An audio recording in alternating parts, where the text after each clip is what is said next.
Assalamualaikum warahmatullahi wabarakatuh. Halo, apa kabar Bapak Ibu calon guru penggerak di seluruh Indonesia?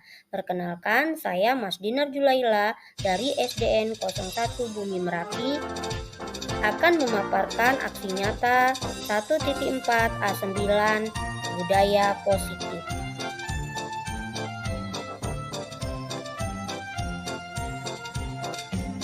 Sebelumnya, perkenalkan beliau berdua adalah fasilitator saya dan pengajar praktik saya, yaitu Bapak Siswanjaya dan juga Bapak Devi Setiawan. Berikut ini merupakan rancangan tindakan untuk aksi nyata saya. Yang pertama adalah latar belakang. Murid tidak suka peraturan karena selama ini jika mereka melakukan pelanggaran, maka akan mendapatkan hukuman dan cenderung akan mempermalukan diri sendiri. Selanjutnya, tujuan aksi nyata yang pertama menciptakan murid yang merdeka dan disiplin diri yang kuat. Yang kedua, menumbuhkan budaya positif di sekolah dengan meyakini nilai-nilai kebajikan universal. Tolak ukur keberhasilan aksi nyata saya adalah terbentuknya keyakinan kelas melalui kegiatan kesepakatan kelas yang dilakukan wali kelas dan siswa. Yang kedua, siswa mampu menerapkan dan menjalankan keyakinan kelas yang telah dibuat. Selanjutnya, lini masa tindakan atau langkah-langkah tindakan yang akan dilakukan. Yang pertama adalah menjelaskan ke seluruh guru pentingnya penanaman budaya positif dan keyakinan kelas di sekolah serta mendesiminasikan bersama rekan guru. Yang kedua, mengumpulkan teman guru untuk melakukan pemahaman budaya positif, keyakinan kelas, dan segitiga restitusi. Ketiga, berkoordinasi dan berkolaborasi dengan wali kelas untuk membuat keyakinan kelas di kelasnya masing-masing. Dan yang keempat, memantau, refleksi, dan mengevaluasi keyakinan kelas yang telah dibuat. Berikut merupakan dukungan yang dibutuhkan. Yang pertama adalah dukungan rekan guru serta murid agar tindakan yang telah disusun dapat dilaksanakan secara lancar dan menyeluruh. Yang kedua, sarana dan prasarana untuk menumbuhkan budaya positif di sekolah. Dan yang ketiga, dukungan dari kedua orang tua dalam melakukan budaya positif di rumah. Berikut ini diseminasi di sekolah mengenai pemahaman dan pengalaman budaya positif.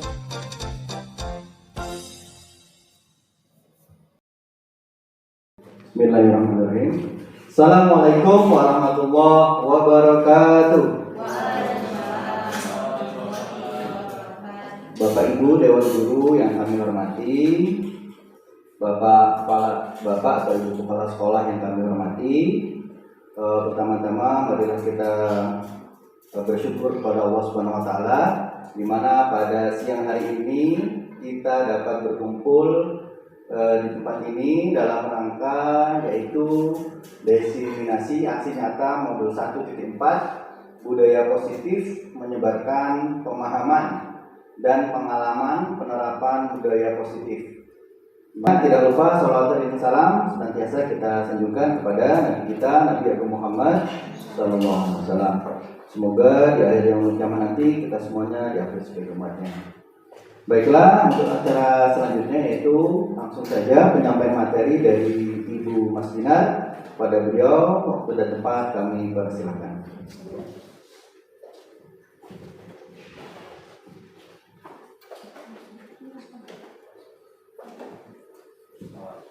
Oke, assalamualaikum warahmatullahi wabarakatuh. Puji syukur kita panjatkan kehadiran Allah Subhanahu wa taala di mana pada siang ini kita bisa berkumpul bersama di ruangan kita untuk belajar bersama tentang diseminasi aksi nyata modul 1.4 budaya positif menyebarkan pemahaman dan pengalaman penerapan budaya positif. Bapak Ibu sekalian, sebelum kita memasuki pembelajaran kita hari ini, bisa saya kasih biar semangat ya, jadi ice breaking dulu. Cluenya bumi itu bulat, itu cluenya. Jadi kalau 1 itu 0, 6 itu 1, kalau 8 berapa? Ya, udah tahu ya Pak Bayu? Udah. Jadi yang udah tahu coba diam, biar kita suruh yang Pak Musa. Kalau 8 itu 2, 61 berapa Pak? Iya. Kasih tepuk tangan buat Darmina. Masih bingung? Masih. Kalau 20 itu 1, kalau 16 berapa? 1. Oke. Udah nyambung Pak Fardi? Belum. Jadi cluenya tadi, kuncinya tadi, bumi itu bulat. Jadi angka mana yang punya bulatan itu yang dihitung. Jadi misalnya 13 itu berarti 0 karena nggak ada bulatan di situ. Tapi kalau 18 2 karena 8 itu terdiri dari 2 bulatan. Nah itu ya. Udah semangat Pak, Bu? Ya semangat, nanti kita ulang lagi. Baiklah, next Pak. Nah ya gitu. Selamat datang guru-guru hebat SDN 01 Bumi Merapi. Mari belajar bersama, berkolaborasi, saling mendukung demi mewujudkan budaya positif di sekolah kita cintai ini. Lanjut next Pak.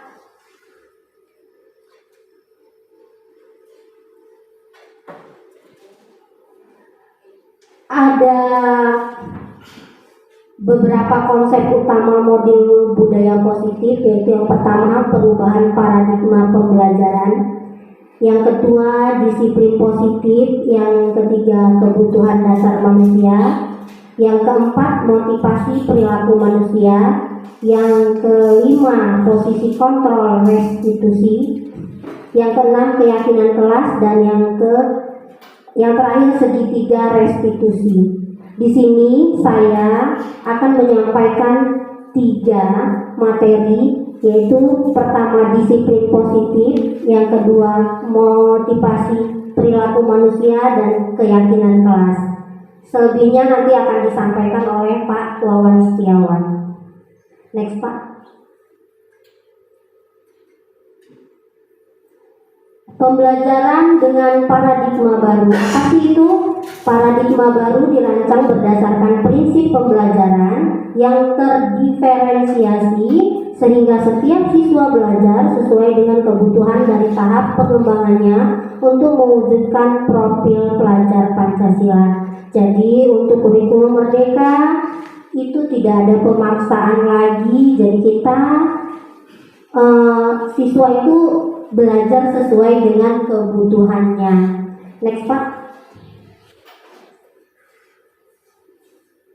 Disiplin positif. Dalam budaya kita makna kata disiplin dimaknai menjadi suatu yang dilakukan seseorang pada orang lain untuk mendapatkan kepatuhan.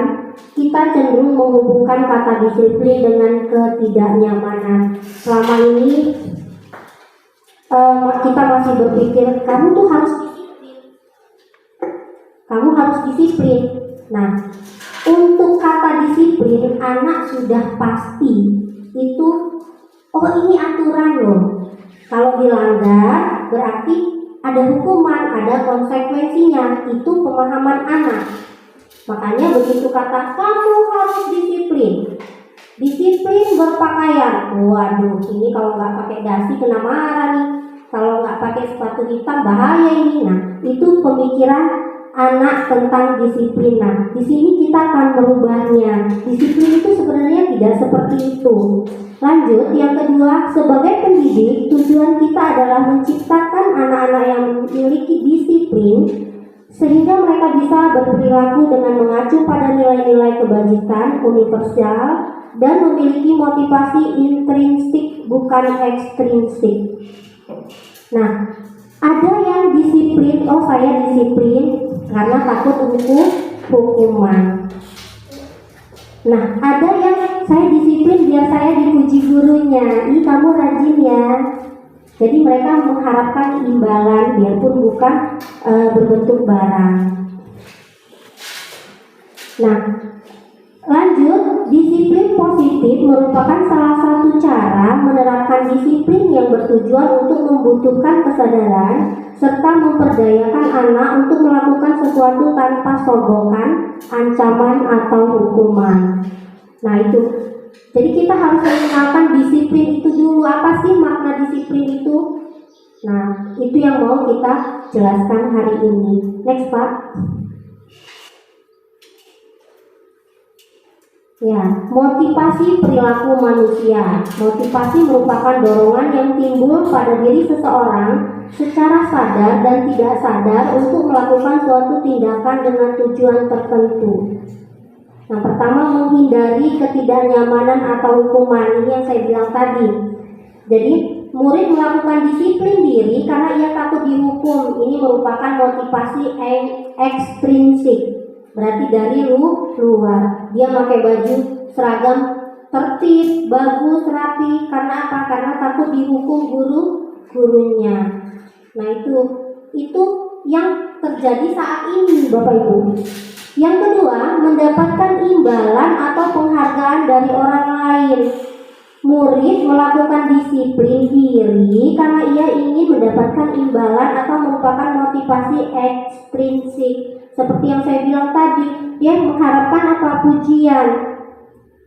Oh, Bu Lastri hari ini seragamnya jilbabnya pink. Memang harusnya pink hari ini. Kenapa? Karena pengen dipuji, ih rajin ya. Nah, kira-kira begitulah. Nah, jadi anak itu melakukan disiplin itu karena adanya motivasi untuk mendapatkan sesuatu. Ya, Bapak Ibu pasti pernah kan dengar anak, oh ini kamu rajin bener ya. Itu secara tidak langsung kita sudah memberikan apa imbalan atau kita sudah mengapresiasi mereka. Nah, dengan cara begitu mereka disiplin. Iya, mereka disiplin, bagus. Tapi itu tadi motivasi ekstrinsik. Lanjut yang ketiga, menghargai nilai-nilai kebajikan diri sendiri. Murid melakukan disiplin diri karena sadar akan nilai kebajikan dirinya. Ini merupakan motivasi intrinsik. Jadi mereka itu melakukan itu kesadaran sendiri. Contohnya seperti anak itu, ya udah Bu, saya jadi petugas upacara Bu. Silakan Bu Devi. Nah, jadi anak ini punya kesadaran diri sendiri, mau dipuji. Nah, saya punya contoh Bapak Ibu. Contohnya begini, misalnya Bu Darsina berangkat pagi hari, itu kita masuk 7.30. Bu Darsina datang, terus beres-beres kantor, nyapu kantor. Itu berdasarkan hati nuraninya, kesadaran dirinya. Jadi Ibu Darsina ini menggunakan apa? Motivasi apa dia? Intrinsik, kesadaran dirinya. Beda lagi dengan Pak Bayu, beres-beres di dapur ya Pak, nyapu, akan ada Mas Dinar, gitu ya. Nah itu beda lagi. Jadi Pak Bayu tadi menggunakan motivasi apa? Ekstrinsik, pengen dipuji. Nah, yang dari ketiga ini kira-kira motivasi mana yang paling bagus? Iya, jadi intrinsik, kesadaran. Oh, saya mau belajar, anak-anak. Oh, saya pengen belajar lah, biar pinter. Jadi tujuan anak-anak sekolah itu bukan karena takut hukuman, bukan karena takut dia bukan karena dia mengharapkan pujian, tapi kesadaran diri sendiri. Itu yang kita harapkan anak-anak kita bisa seperti itu. minimal sebelum dia berangkat ke sekolah dari rumah punya niat untuk melakukan motivasi intrinsik atau kesadaran diri sendiri. Paham ya Bapak Ibu ya? Ada yang mau ditanyakan? Ya, ya Bu Ella silakan. Ya, terima kasih Bu Rina. Di sini saya masih belum paham. Tadi disebutkan pembelajaran berdiferensiasi. Boleh dijelaskan itu pembelajaran berdiferensiasi itu apa? Terima kasih. Wassalamualaikum warahmatullahi wabarakatuh. Oke, terima kasih.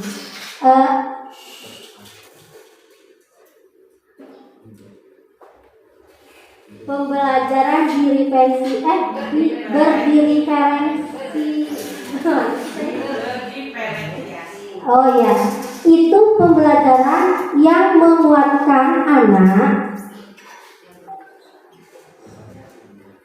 terus belajarnya bervariasi. Jadi ada anak yang bosan loh saya belajar di kelas terus gitu loh.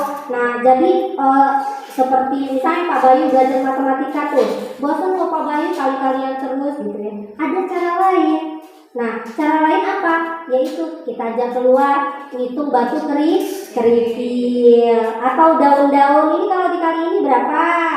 Nah, itu maksudnya ya Bu Ella. Jelas Bu Ella? Jelas, terima kasih. Ya, terima kasih. Ada lagi yang mau ditanyakan? Cukup. Kita next ya.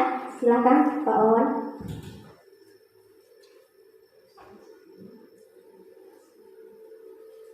Konsep disiplin dengan identitas gagal.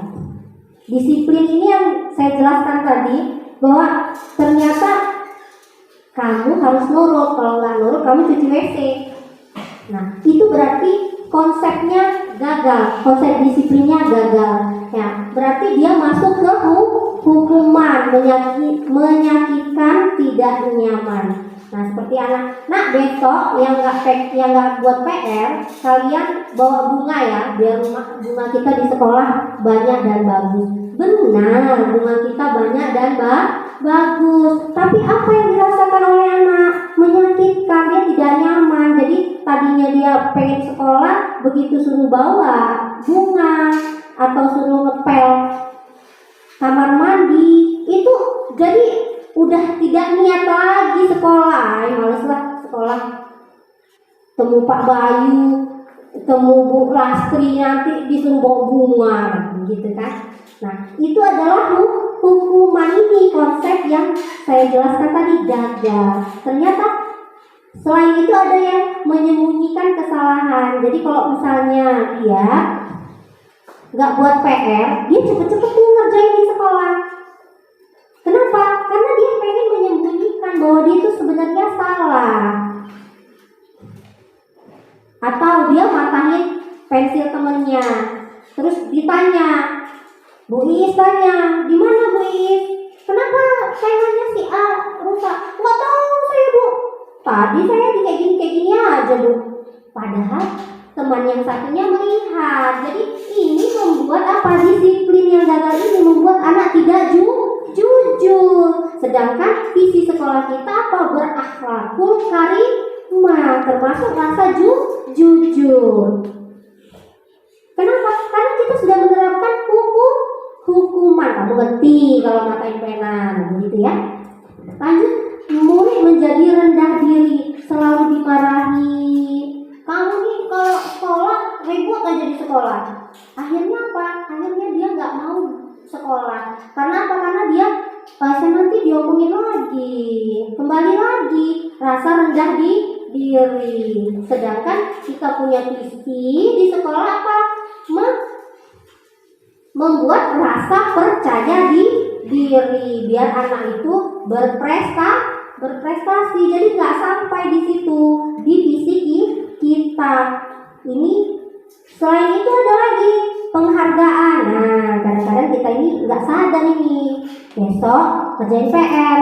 Kalau kerjain PR-nya 100, ibu kasih permen 1. Memang harganya cuma permen 1. Tapi apa yang tertanam di dalam hati anak itu? Rasa iri. Oh, jadi berlomba loh. Lomba akhirnya karena perlombaan itu sudah tidak sehat, saling sikut menyikut. Dia ngerjain PR dengan semua. Nanti istirahat, saya ambil PR-nya, saya contek. Atau nanti istirahat, saya robein PR-nya biar dia nggak dapat permen lagi. Atau biar dia nggak dapat pujian lagi. Dia terus saya dipuji. Saya nggak perlu dipuji saya ini. Nah akhirnya apa? Timbul rasa iri hati. Lanjut, mematikan kreativitas. Maaf, ini harusnya kreativitas karena terburu-buru. Jadi tadinya anak itu nakal, tapi dia pintar main bola. Karena dia tiap hari main bola, kita apa? Dia nggak belajar main bola, sudah main bola aja terus. Kamu pinter nak, main bola aja sana ya nak. Ini tadi penghargaan tapi tidak ikhlas. Apa bahasa Jawanya? Melulu apa? Nah itu. Terus menghukum dengan sistem ranking. Makanya sekarang kita sudah tidak ada ranking lagi. Karena semua anak itu sebenarnya pintar. Hanya kita tidak bisa menggali. Karena kita belum cukup ilmunya sampai menggali potensi apa yang ada pada anak itu. Hanya itu saja. Oh, gurunya salah berarti bukan salah, tapi belum belajar. Jadi kalau misalnya si A juara 1, hore, dapat piagam. Yang paling rendah ini tadi rasanya gimana? Ya kan saya tolol bu. Enggak ada anak yang tolol. Semua anak pintar, tapi di bidangnya masing-masing. Ada yang anaknya gambar terus, tapi gambarannya bagus. Tinggal kita gali potensinya. Oh, anak ini kita arahkan. Nanti kalau ada lomba cergam, kita arahkan ke cergam. Biar kreativitas dia tadi tidak terbatas. Lanjut, merampas hak menghargai diri sendiri. Jadi karena kita direndah diri, jadi dia tidak menghargai dirinya. Bodoh amat. Mau ya lulus ya sudah. Nah itu. Jadi artinya yang kita harapkan disiplin tadi sebenarnya tidak disiplin. Karena kita terus hukuman, terus menghargai penghargaan.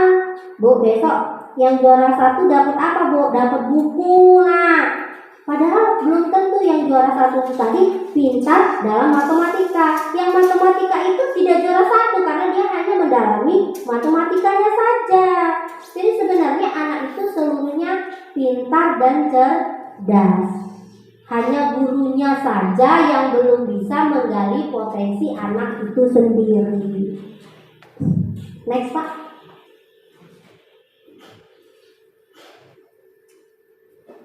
Lanjut, konsep disiplin dengan identitas yang sukses. Kalau tadi kita belajar, disiplin itu ada salah konsep. Nah sekarang kita belajar di konsep disiplin dengan identitas yang sukses. Jadi ada konsekuensi, penguatan jangka pendek, perlu monitoring pembelajaran, stimulus atau respon, menghargai peraturan, kehilangan waktu untuk merenungi kesalahan. Kita bahas satu persatu Bapak Ibu. Penguatan jangka pendek beda dengan yang tadi penghargaan. Nah, kamu bisa. Nanti lebih bagus lagi, ini bisa nih nak. Nah, itu konsekuensi yang akan dia dapatkan dengan cara memotivasi. Perlu monitoring pembelajaran. Kita ini kadang-kadang sudah menasehati Bapak Ibu. Nah, kamu jangan nakal ya nak ya.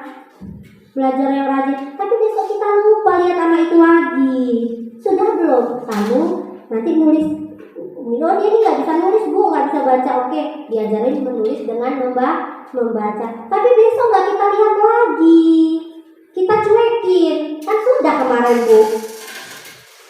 Nah jadi tidak ada monitoring dari guru. Oh nak sampai di mana nak? Oh iya udah bisa baca A. Besok B. Karena gurunya juga sibuk, kita ini sibuk kadang-kadang. Nah, lupa kita tidak ada monitoringnya. Jadi, kalau kita sudah memberikan penguatan jangka pendek, kita monitoring anak itu, kita pantau, ibaratnya gitu ya. Lanjut, stimulus atau respon murid. Nah, karena terus kita pantau, anak ngadu sendiri tuh. Ada kan yang pernah ya? Bu, tulisan saya sudah bagus loh. Kan tadinya kayak cakar ayam. Oh iya nak, ya Allah pinter ya. Nah itu apa? Itu stimulus atau respon anak itu sendiri. Jadi besok-besok saya rindu loh ketemu sama Bu Sania. Jadi anak-anak itu rindu ke sekolah. Nah setelah itu menghargai peraturan. Karena kita sudah mengajak mereka membuat peraturan yang mereka sendiri buat, mereka akan patuhi itu. Berdasarkan apa? Dari itu tadi, dari kesadaran diri tadi. Nah kehilangan waktu untuk merenungi kesalahan karena nggak diponis langsung salah. Kamu ini salah, kamu ini. Tapi apa? Tapi kita kasih dia respon, kita kasih dia motivasi. Jadi tidak ada kalau salah, ya Allah kenapa lo nilai saya ini kecil. Nah nggak ada lagi itu. Jadi bahasanya mereka sudah kehilangan waktu untuk apa? Untuk aduh salah ya, untuk rendah diri tadi, salah ya saya salah. Nah itu nggak ada lagi. Karena oh iya sekarang salah, besok kan bisa benar. Nah itu ya. Lanjut, restitusi. Murid bertanggung jawab untuk perilakunya. Jadi kesadarannya mereka dari diri sendiri. Itu langsung fokus pada pemecahan masalah jangka panjang. Jadi kalau misalnya dia belum bisa baca tuh, jadi satu anak itu fokus untuk belajar membaca dan menulis. Nanti dulu dia belajar bumi itu bulat, nggak usah dulu. Karena belum nyampe. Karena apa? Karena pemikiran anak-anak itu nggak sama dengan pemikiran teman-temannya yang lain. Nanti dulu jelasin. Venus, Merkurius, wong aku aja nggak bisa baca loh. Kayak mana mau tahu Venus? Bumi itu bulat, berputar seperti arah jarum yang kita bingung. Dia lebih bingung untuk menjelaskan itu, gitu kan? Karena apa? Karena kita nggak fokus pada jangka panjang. Penting anak itu bisa baca. Kalau bisa baca, bisa nulis, berarti dia sudah bisa belajar dengan banyak hal. Lanjut, murid menghargai dirinya dan orang lain. Teori kontrol, dirinya memegang teori kontrol. Jadi karena kita menghargai dia sebagai murid, maka otomatis dia akan menghargai dirinya sendiri dan orang lain. Nggak pernah Bu Darsina tuh marah-marah, nggak pernah nggak sama saya, gitu kan? Kamu kerjain PR nggak kemarin? Enggak. Apa kata Bu Darsina? Kata Bu Darsina, semua orang pernah melakukan kesalahan, tapi jangan diulangi lagi. Nah, terus menemukan apa itu solusinya. Besok dia kerjain PR tepat waktu sebelum main. Yang ngomong siapa? Bukan Bu Darsina, tapi anak itu sendiri. Kamu gimana caranya biar tak telat lagi kerjain PR? Besok sebelum saya mancing Pak, Bu, saya ngerjain itu dulu. Nah, kan gitu. Jadi siapa yang memutuskan? Dia yang memegang kontrolnya, bukan kita. Kita tuh cuma memantau saja, Bapak Ibu. Lanjut, murid bersemangat memperbaiki kesalahannya. Iya, karena mereka tadi kita nggak marah. Oh, api gurumu nak katanya kan? Gitu ya, baiknya nak gurumu nak ya. Punya salah nggak dimarah, tapi diarahkan. Sampai di sini ada yang mau ditanyakan tentang materi dari kita atau kita lanjut? Kita lanjut. Sepertinya sudah ngantuk ya. Ice breaking lagi apa ini ya? Hah? Nunggu pecel ya, kembali nunggu pecel ya. Kita ice breaking lagi ya. Clue-nya orang ketiga bukan Selalu ketiga. ya, orang ketiga selalu ketinggalan tentunya. Ya, kita jalan-jalannya ke luar negeri. Isna perginya ke Arab. Kalau Pak Bayu perginya ke Ukraina. Nah, kalau Pak Musa perginya kemana?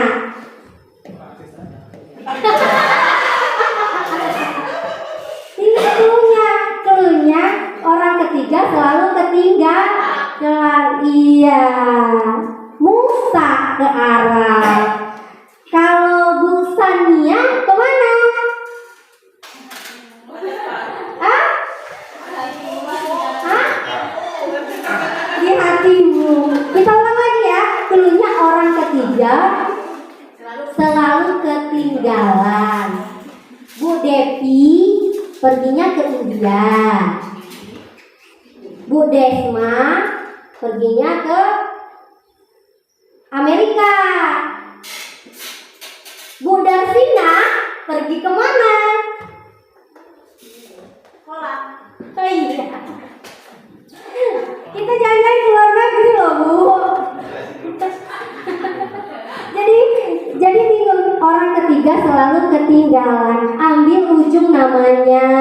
Kalau namanya itu Bu Darsina H kan, berarti Hindia Belanda boleh lah. Kalau Pak Bayu Ukraina. Oh ngono tuh. Bu Sania H berarti sama dengan Bu Darsina tadi. Ke Holland. Hindia Belanda gitu. Udah, kalau seandainya ini kita kasih tepuk-tepuk gimana ya Pak ya? Iya. Tepuk sukses. Ya di sekolah di kelas kita tepuk apa tuh? Yang Bapak Ibu ingat? Semangat. Tepuk semangat, oke. Ya. Tepuk semangat.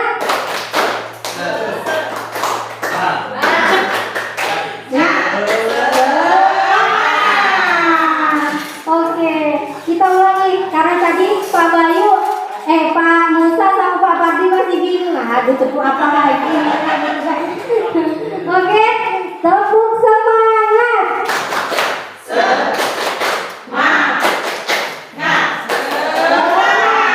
Oke, udah semangat lagi ya Bapak Ibu. Kita lanjutkan. Lanjut udah ya.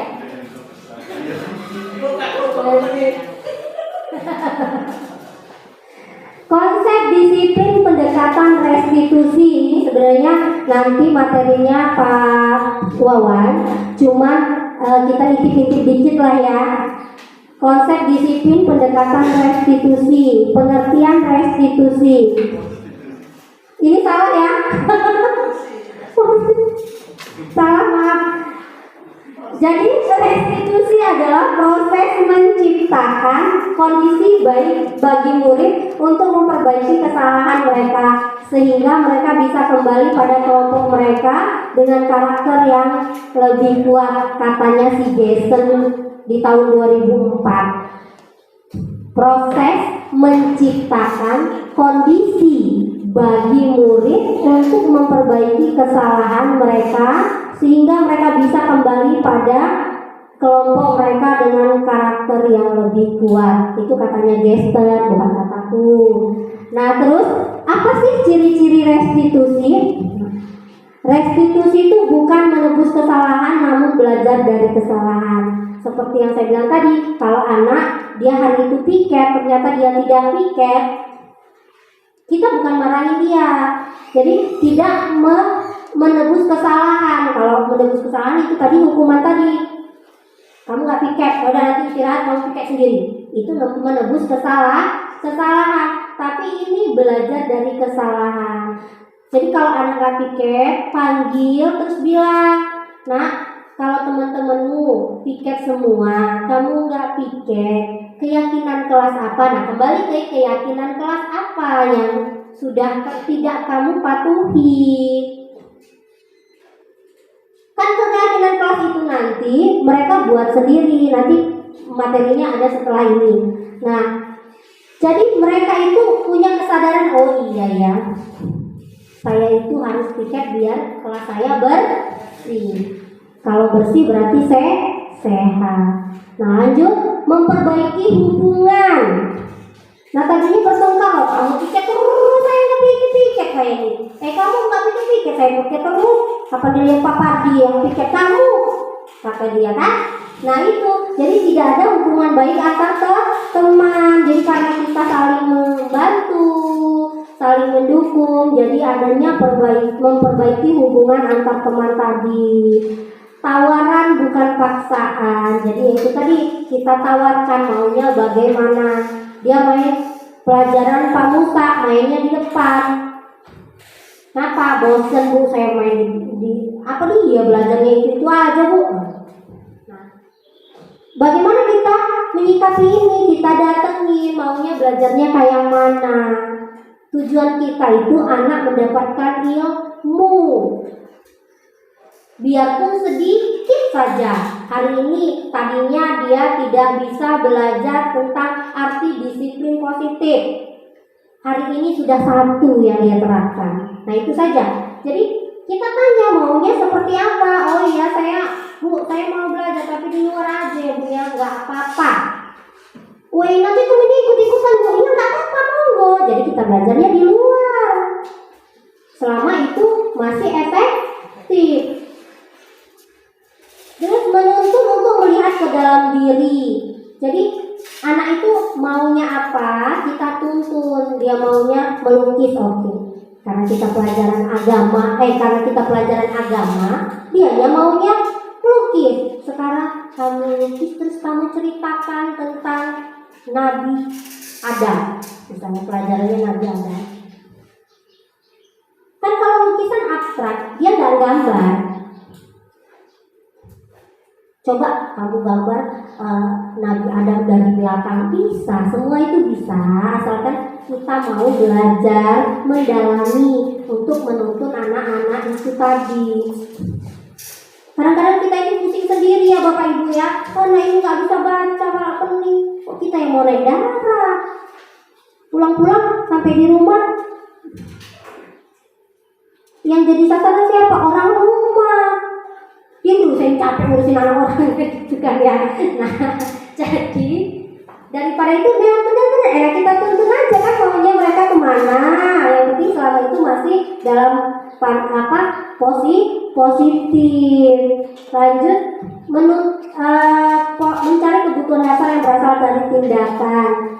Fokus pada karakter bukan tindakan. Jadi fokuslah pada karakter anak bukan tindakan yang mereka lakukan. Itu tadi sudah mencakup semua. Menguatkan dan fokus pada solusi. Jadi kita cari solusinya tadi yang keluar, kita belajar di luar deh gitu. Ya, lanjut next.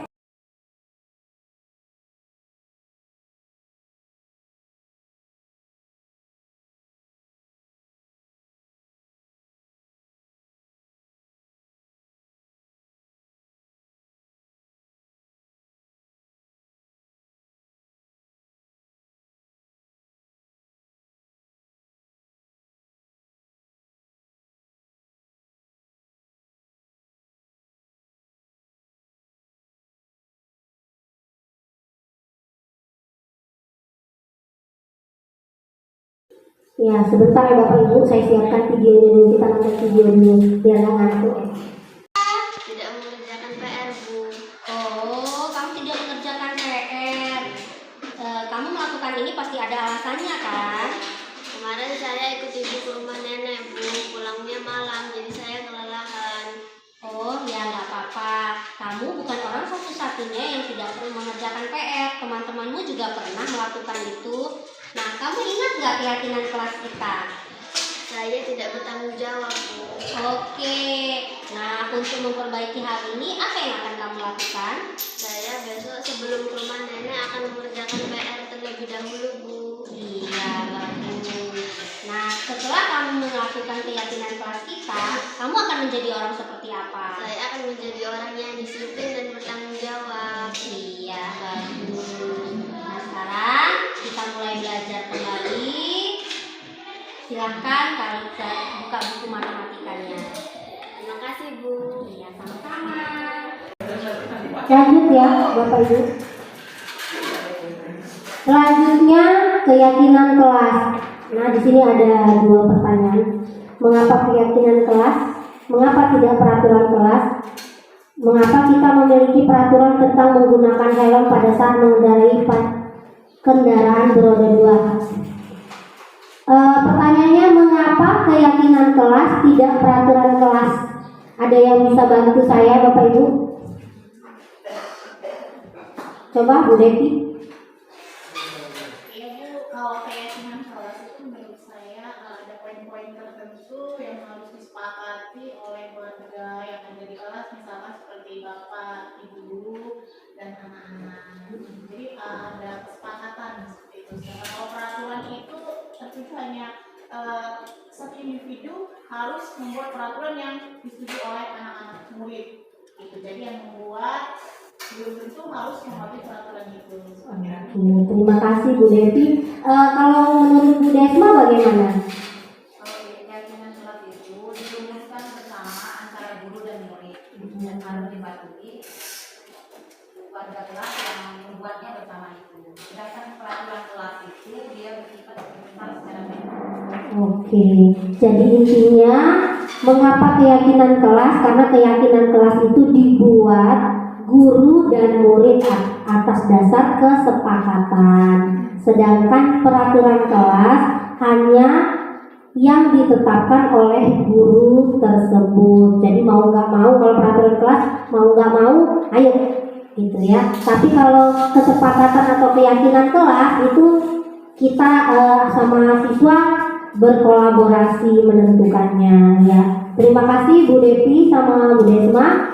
Sekarang mengapa kita memiliki peraturan tentang menggunakan helm pada saat mengendarai kendaraan beroda 2? Coba Bu Windy. Kenapa kita harus pakai helm? Kenapa? Ya, untuk keamanan diri kita sendiri. Kalau ada kejadian yang tidak diinginkan seperti misalkan lalu lintas kan mungkin kita lebih aman kalau kita pakai helm. Oh iya. Jadi menurut Bu Windy, mengapa peraturan menggunakan helm pada saat mengendarai kendaraan beroda 2 itu untuk keamanan atau keselamatan ya, untuk keselamatan. Nah, sekarang mengapa kita memiliki peraturan tentang menggunakan masker dan mencuci tangan setiap hari? Coba Bu Iis. Mengapa kita menggunakan masker? Iya. Supaya nih untuk melindungi diri, Mhm. biar tidak ada yang sakit, Iya. tidak juga. Iya. Terus untuk kesehatan kita bersama. Iya. Jadi peraturan itu dibuat untuk kesehatan ya. Yaitu tadi. Jadi itu kenapa kita harus membuat keyakinan kelas, karena kita harus sadar betul apa sih manfaatnya untuk kita, gitu ya. Lanjut next Pak. Nah, cara membuat keyakinan kelas. Pertama, anak diminta untuk membuat apa sih yang mereka butuhkan di kelas. Nah, jadi tujuan mereka ke sekolah itu pengen kelasnya seperti apa, kelas impian seperti apa. Misalnya bisa dicontohkan Bu Ella? Aman, Iya, boleh aman. Iya, menyenangkan, iya. bersih. Bersih. Oh iya. Nah, itu pertama kita tanya dulu sama anak maunya seperti apa ya Bapak Ibu ya. Nah, selanjutnya kita berdiskusi. Nah, ada kan anak kita tuh rame tuh. Jadi kan ada yang mau kelas aman. Amannya seperti apa? Nah, nggak cubit-cubitan Bu, nggak ganggu-ganggu, nggak bulingan atau ya bully-bulian gitu ya. Nah, itu kita diskusikan dulu sama anak, maunya seperti apa dan kesepakatannya seperti apa. Selanjutnya kita rumuskan peraturan menjadi keyakinan. Setelah kita ambil anak-anak itu, pendapat anak-anak itu kita kumpulkan, maka kita rumuskan untuk menjadi peraturan kelas kita. Nah, terus menempelkan keyakinan kelas yang sudah jadi itu di kelas. Jadi biar anak itu tahu, oh dia tidak disiplin, saya nggak mengerjakan PR, berarti saya melanggar peraturan kelas yang sudah saya buat sendiri gitu ya. Nah, untuk lebih paham tentang ini, saya mau simulasi lah ya Bapak Ibu, simulasi untuk kita bisa membuat keyakinan kelas kita nanti di kelas-kelas kita. Bagaimana cara kita bisa merumuskan keyakinan kelas kita. Tolong Bu Desma dibagikan. Nanti dibagikan satu kertas Bapak Ibu atau dua kertas ya Bu Des yang berbeda. Itu mohon ditulis kelas, seolah-olah Bapak Ibu ini siswa. Nah, maunya kelas kita itu seperti apa gitu. Yang nggak bawa pena ambil dulu.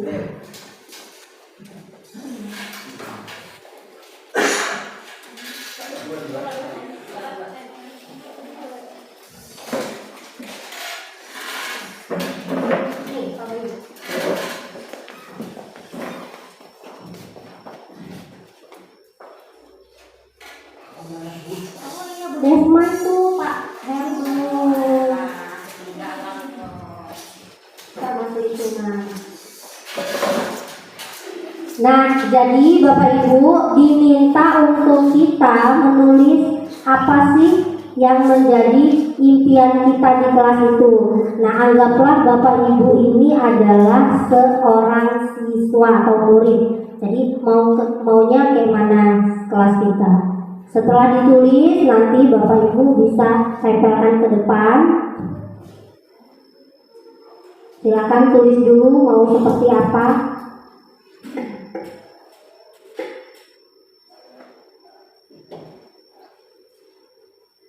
Itu aja dulu. Nothing, banyak-banyak juga nggak apa-apa.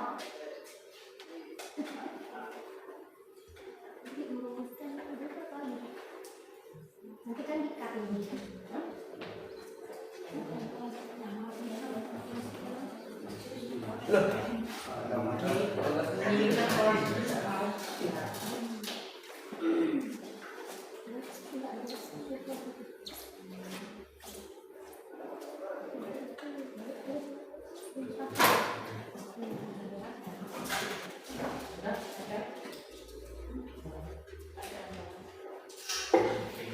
Oke ya, yang sudah ditulis silakan ditempel ke depan Bapak Ibu.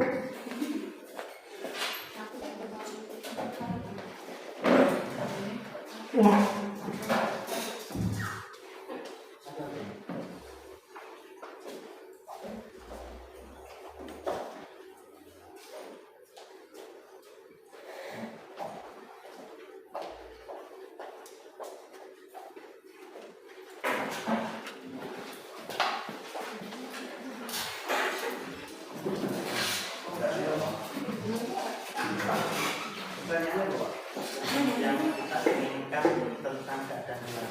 Apa yang kita inginkan, seolah kita siswa pengennya kelasnya seperti apa gitu. Nah, dituliskan di situ.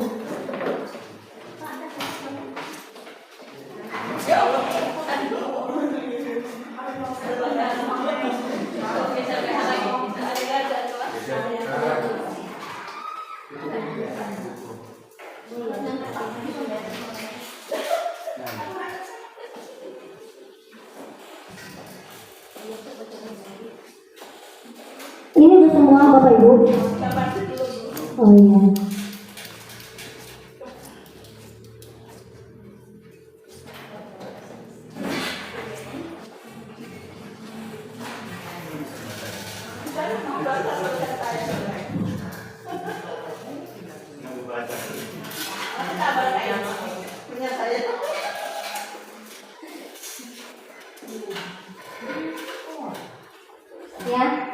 di sini tidak ada menginginkan sembari menunggu Pak Pardi dan Pak Musa, menginginkan kelas yang nyaman, bersih, menyenangkan, terus kelas yang nyaman, bersih dan tentram, menyenangkan dan tidak membosankan. Silakan Pak.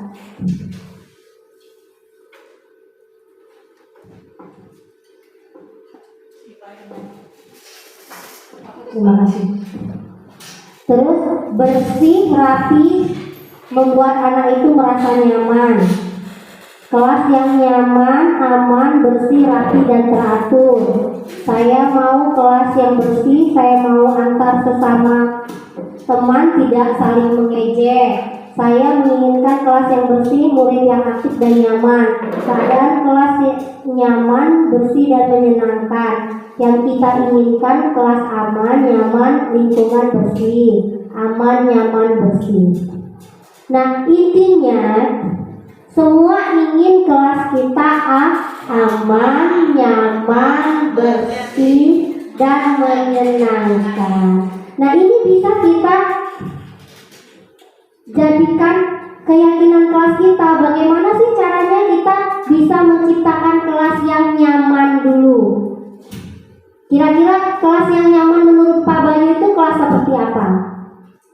Bersih.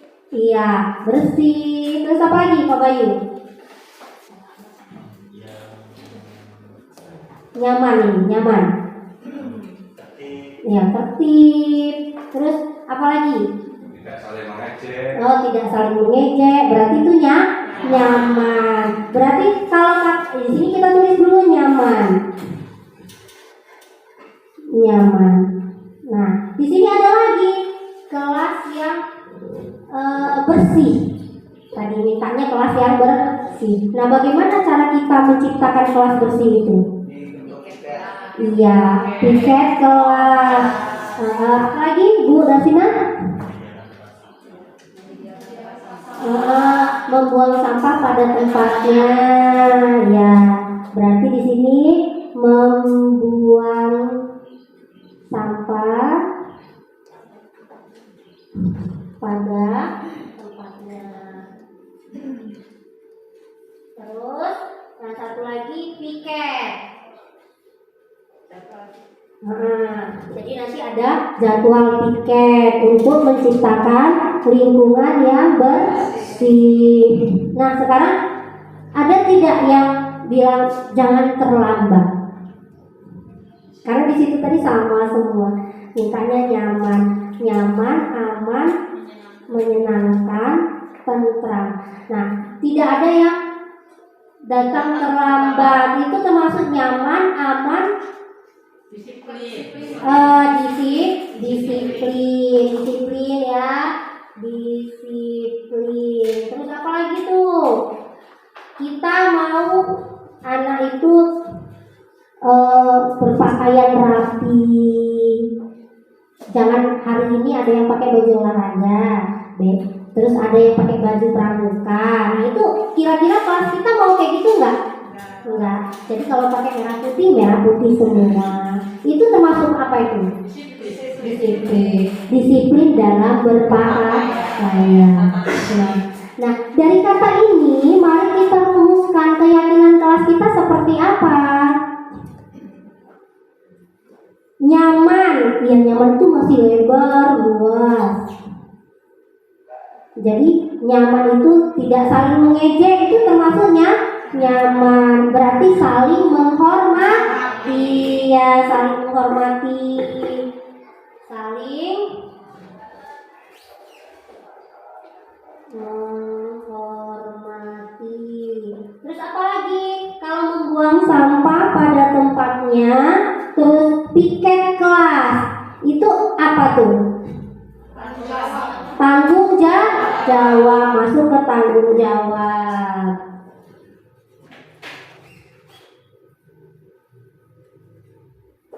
Nah, terus disiplin berpakaian. Iya, berpakaian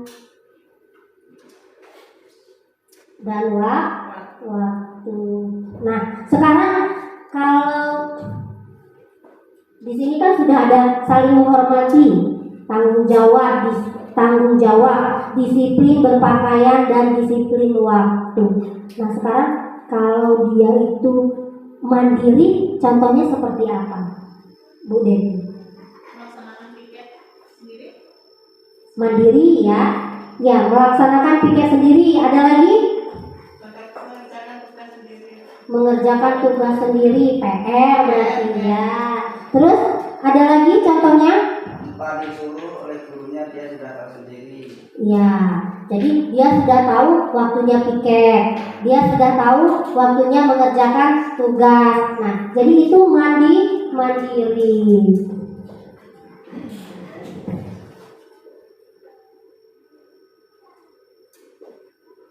Nah, sekarang membuang sampah pada tempatnya itu berarti lingkungan kita bersih, ya. Nah, ada hubungannya nggak dengan keimanan? Ya, bersih adalah sebagian dari iman. Berarti dia sudah takwa. Ya, bertakwa itu tadi. Ya, berarti dia sudah percaya bahwa kebersihan itu sebagian dari iman. Berarti takwa. Nah, ini nantinya kata-kata ini kita buat, Bu, di karton, terus kita baguskan. Nah, seperti misalnya nanti udah bagus, sudah ini kita tempel di depan kelas, disejajarkan dengan apa? Dengan piket, jadwal piket. Oh, si Windy piketnya hari Senin. Nah, kan sudah terlihat tuh. Kalau si Windy nggak piket, berarti si Windy melanggar apa nih keyakinan kelas yang kita buat? Tanggung jawab. Jadi si Windy tidak bertanggung jawab. Nah, itu dengan adanya keyakinan kelas, kita tidak perlu marah ketika anak itu misalnya tidak jam olahraga, dia pakai baju pramuka. Kita cukup tanya, kenapa nak? Pasti ada alasannya. Nah, setelah tanya alasannya, cari keyakinan kelas. Mereka itu mencari keyakinan kelas mana yang sudah mereka langgar. Tidak perlu kita sudah melanggar ini, tidak perlu lagi. Karena apa? Kesepakatan kelas kita ini, keyakinan kelas yang kita buat inilah yang mereka harus bertanggung jawab dengan ini. Jadi kita belajar ini sekarang sebenarnya enak, Bapak Ibu. Masuk kelas, nggak ngerjain PR, ya nggak usah pusing-pusing tanya, nggak ngerjain PR, nah iya kenapa nak? Ada alasannya kan? Coba kamu baca nak, yang mana kira-kira yang tidak kamu sepakati, yang tidak kamu kerjakan. Nah setelah itu mereka akan sadar sendiri dan kembali lagi ke disiplin yang sudah sukses tadi. Tolong Pak.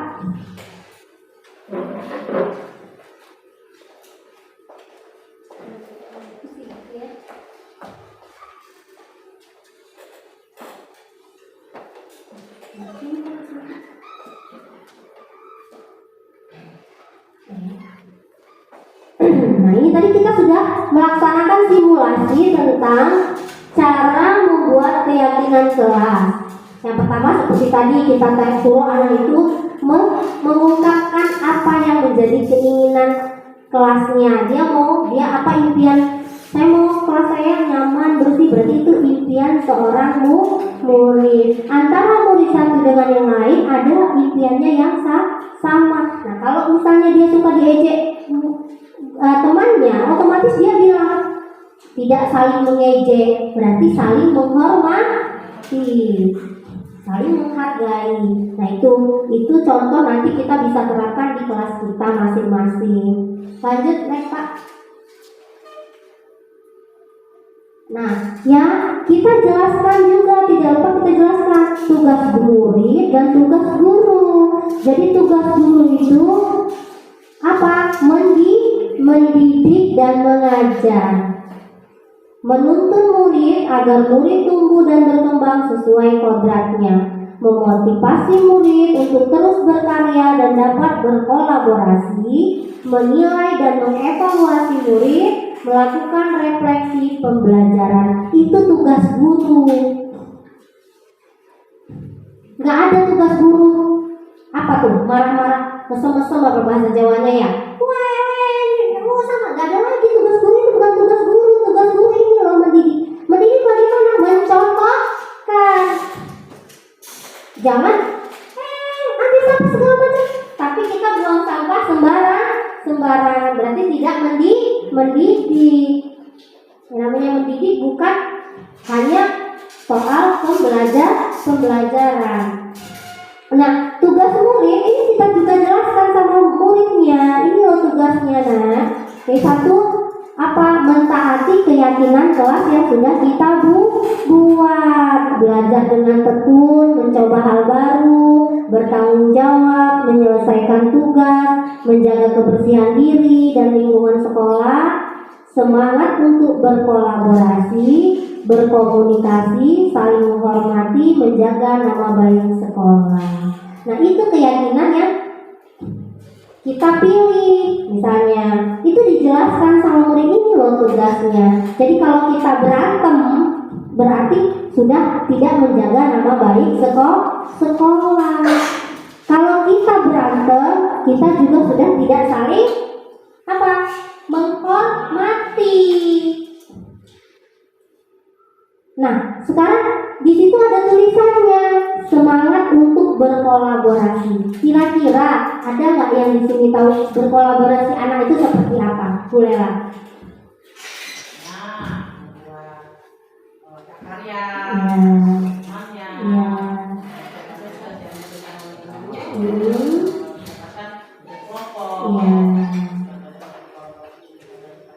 Iya, terima kasih Bu ya. Nah, jadi itu kolaborasi antar murid. Kolaborasi dengan gurunya juga bisa. Contohnya apa Bu Devi? sama misalkan ini apa yang akan kita memberi perkembangan Iya. Iya. Iya. Ya, itu adalah kolaborasi guru dan teman sejawat. Nah, sekarang ada juga kolaborasi murid dan guru. Contohnya seperti apa Bu Desma? Ya. Iya. Nah, iya benar Bu Ella. Jadi kolaborasinya bagaimana ya? Kolaborasi tadi yang sudah kita lakukan untuk membuat keyakinan kelas, atau kita juga pengen untuk misalnya membuat kerajinan tangan, misalnya kita bisa buat kayak meronce atau itu. Nah, itu kalau ada bimbingan guru juga tidak bisa gitu kan. Itu kolaborasinya. Nah, sekarang kalau menjaga kebersihan diri dan lingkungan sekolah itu sudah kita tahu ya. Biasanya kita cuma mengut sampah, terus pas hari Jumat bersih. Nah, untuk melaksanakan itu tidak juga harus hari Jumat atau tidak harus pagi hari. Pulang sekolah, yuk nak kita pungut sampah, atau yuk nak kita buang sampahnya yang sudah numpuk di kotak sampah, dibuang dulu. Nah, itu bisa untuk jadi kesepakatan kelas kita gitu. Nah, dari penjelasan yang saya sampaikan hari ini, ada nggak yang Bapak Ibu pengen tanyakan?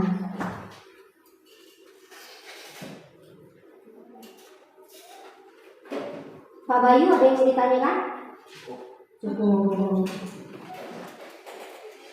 Bu Devi? Cukup?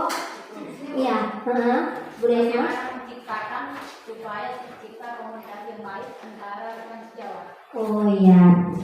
Bagaimana sih caranya komunikasi kita itu dengan rekan sejawat? Berarti kolaborasi ya. Nah, itu bisa kita misalnya dalam membuat keyakinan kelas. Misalnya Bu Devi sama Bu Desma itu bisa saling sharing. Bu Devi mungkin tidak ada ketaatan pada waktu. Bu Devi ini nggak ada ya di sini. Oh iya ya Bu Desma. Nah terus begitu juga Bu Desma. Oh ternyata tanggung jawab itu beresin sekolah, beresin bekas-bekas apa namanya kita prakarya itu bisa ternyata masuk ke apa tanggung jawab. Nah gitu ya. Jadi itu bisa. Nah caranya ya itu tadi guru sesama guru, kita sesama guru ini saling sharing, tapi dengan catatan ya tidak, oh saya lebih pintar, oh saya tidak. Nah itu. Jadi cukuplah kita sesama teman memang saling membutuhkan. Ada lagi?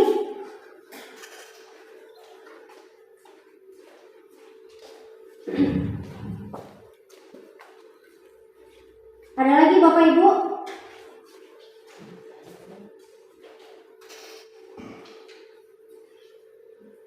Nah, kalau tidak ada, harapan saya nanti masing-masing kita di kelas kita masing-masing itu bisa membuat keyakinan kelas di kelasnya masing-masing, di mana nanti kita bisa dipasang Bapak Ibu di depan kelas itu untuk apa? Untuk itu tadi, untuk menetralisir otak kita juga ya. Jadi jangan suka marah-marah. Nah ini loh, ini yang kita buat nah, gitu ya.